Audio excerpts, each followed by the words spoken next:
বাংলাদেশের প্রয়োজনে বিএনপির সৃষ্টি হয়েছে, তার পরবর্তী সময় থেকে এই ষড়যন্ত্র চলছে। বিএনপি শুধু নির্বাচন চায়। নির্বাচন চাওয়া কি কোনো অন্যায়? যারা দল গঠন করবেন তাদেরকে ভাবতে হবে তাদের আদর্শিক জায়গাটা কোথায়। আমরা যদি জুলাইয়ের প্রকৃত চেতনাকে ধারণ করি তাহলে ঐক্যবদ্ধই থাকতে হবে এবং ইস্পাত কঠিন ঐক্য বাংলাদেশকে ধারণ করে, বাংলাদেশের স্বাধীনতা, সার্বভৌমত্ব, গণতন্ত্রকে ধারণ করে তথা আমাদের যে শহীদ সহযোদ্ধারা যাদের রক্তের বিনিময়ে আমাদের এই জুলাইয়ের অভ্যুত্থান হলো, তাদেরকে ধারণ করলে আমাদের নিশ্চয়ই ঐক্যবদ্ধ থাকতে হবে। দুর্ভাগ্যজনকভাবে হলো সত্য, আমরা একটা বিভাজনের রাজনীতি এখন বাংলাদেশে দেখছি। পাশাপাশি যে প্রক্রিয়া দেখছি তাতে এই বিরাজনীতিকরণ প্রক্রিয়াও চলে আসতে পারে যদি এ ধরনের বিভাজন চলে। আমি উদাত্ত আহ্বান জানাবো, আপনারা সকল ভেদাভেদ ভুলে গিয়ে দেশের প্রশ্নে, বাংলাদেশের প্রশ্নে, মানুষের গণতন্ত্র, স্বাধীনতা, সার্বভৌমত্বের প্রশ্নে আমাদেরকে ঐক্যবদ্ধ থাকতে হবে। ৭১ পরবর্তী সময় যখনই এই বাংলাদেশের প্রয়োজনে বিএনপির সৃষ্টি হয়েছে, তার পরবর্তী সময় থেকে এই ষড়যন্ত্র চলছে। আপনারা নিশ্চয়ই অবগত আছেন, শহীদ রাষ্ট্রপতি জিয়াউর রহমান মহান স্বাধীনতার ঘোষণা দেওয়ার পরে ব্যাটলফিল্ডে যুদ্ধ করেছেন। সেক্টর কমান্ডার ছিলেন, জেড ফোর্সের প্রধান ছিলেন। এই ব্যাটলফিল্ডে যুদ্ধ করার মতো গর্বিত অংশীদার আর কোনো দলের কেউ নেই। কারণ হলো শহীদ রাষ্ট্রপতি জিয়াউর রহমান বাংলাদেশের মানুষের আকাঙ্ক্ষার কারণে এসে রাষ্ট্রীয় ক্ষমতা গ্রহণ করেছেন। ঠিক একইভাবে রাষ্ট্রীয় ক্ষমতা গ্রহণ করার পরে এদেশে বহুদলীয় গণতন্ত্র প্রবর্তন করেছেন। যেই দেশে একদলীয় বাকশাল ছিল, সকল গণমাধ্যমের কণ্ঠকে রোধ করা ছিল, সকল সংবাদপত্রের মাধ্যমকে যেভাবে চেপে রাখা ছিল, আটকে রাখা ছিল, ঠিক সবাইকে মুক্ত বাকের স্বাধীনতা দিলেন। একইভাবে মুক্ত গণতন্ত্রের চর্চা করতে দিলেন, বহুদলীয় গণতন্ত্রের প্রবর্তন করলেন। সেই শহীদ রাষ্ট্রপতি জিয়াউর রহমান এদেশের তলাবিহীন ঝুড়ি, বটমলেস বাস্কেট হিসেবে খ্যাত ছিল আন্তর্জাতিক বিশ্বে।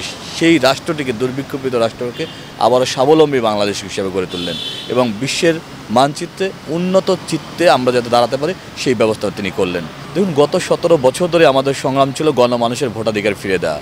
এটা সংক্ষিপ্ত বিপ্লবের পরে আমরা পরিবর্তন করছি আমাদের মতামত তা না।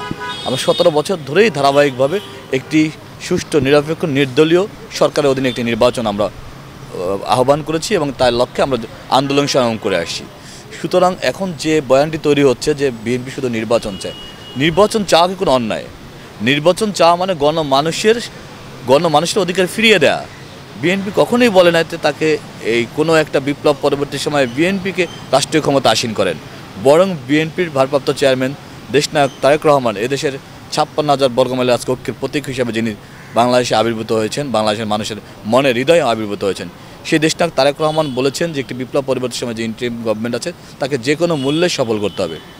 এখন এই শাসন ব্যবস্থা যারা রয়েছেন তাদেরকে উপলব্ধি করতে হবে তাদের বেসিক দায়িত্বটা কী।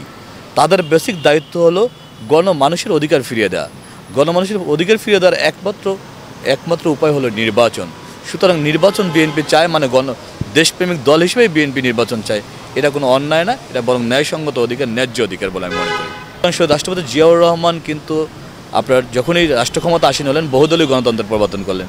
সুতরাং আমরা যে কোনো রাজনৈতিক দলকে যদি সেটা প্রগতিশীল, ক্রিয়াশীল এবং গণমানুষের কল্যাণ হয় তাকে স্বাগত জানাবো। যারা দল গঠন করবেন তাদেরকে ভাবতে হবে তাদের আদর্শিক জায়গাটা কোথায় এবং গণমানুষের কাছে সেটা স্পষ্ট করতে হবে। কিন্তু যেটিকে আপনি মেনশন করছেন বা ইঙ্গিত করছেন, আমরা খুব আজকে বলতে দ্বিধা নেই। বিশেষ করে আমাদের সহযোদ্ধা যে ছাত্র ভাইয়েরা যারা বৈষম্য বিরোধী ছাত্র আন্দোলনের নেতা ছিলেন, তাদের যে আলোচনা আছে তারা একটি রাজনৈতিক দল গঠন করছেন, নিশ্চয়ই আমরা স্বাগত জানাবো। কিন্তু একটি বিপ্লব পরবর্তী সময় আমাদের শহীদ সহযোদ্ধাদের বিচার নিশ্চিত, শহীদ সহযোদ্ধাদের খুনের বিচার না করে তাদের আমাদের যে সহযোদ্ধারা আজকে পঙ্গুত্ব বরণ করেছে, যারা চিকিৎসা পাচ্ছে না, তাদের সম্পূর্ণ চিকিৎসা নিশ্চিত না করে আমি যদি এই জায়গায় হতাম, আমি যদি এই আন্দোলনের নেতৃত্বে থাকতাম, নিশ্চয়ই আমি কোনো রাজনৈতিক দল গঠন না করে আগে নিশ্চিত করার চেষ্টা করতাম আমার সহযোদ্ধাদের চিকিৎসা, আগে নিশ্চিত করতাম আমার শহীদ সহযোদ্ধাদের খুনের বিচার। তো তারপরও তারা নিশ্চয়ই সুবিবেচনা প্রসূত তাদের সিদ্ধান্ত গ্রহণ করবেন বলে আমি মনে করি।